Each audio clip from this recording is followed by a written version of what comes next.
The basic problem with volume control is that skin deformation doesn't take volume into account. I sought to create a plugin for Maya that creates a deformer that attempts to adjust this, specifically aiming towards artistic control in this area rather than physical accuracy. The first problem I came across was the problem of local volume calculation. To start off with, I created a system that calculated the volume of a closed mesh.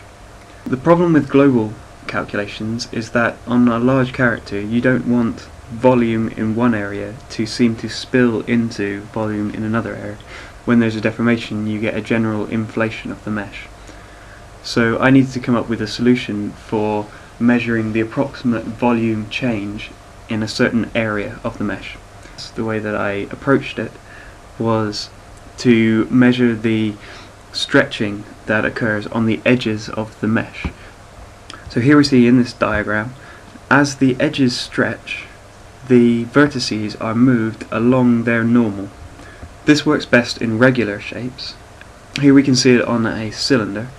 As you squash the cylinder along the major axis, you notice that it scales in. This appears to maintain the volume.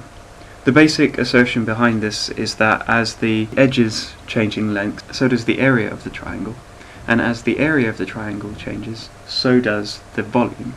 On top of this, it is important to apply certain smoothing algorithms to combat very high changes in stretching in certain areas that need to be smoothed into other areas. So this is done through a simple process of iteratively averaging one vertex's value with the values of its neighbour.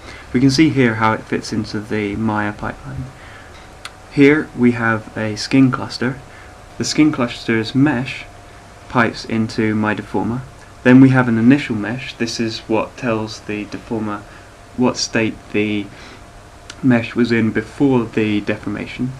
And then below that we have 4 inputs. These are the collision planes and spheres. These can be any number of them. This is just set to 4 at the moment.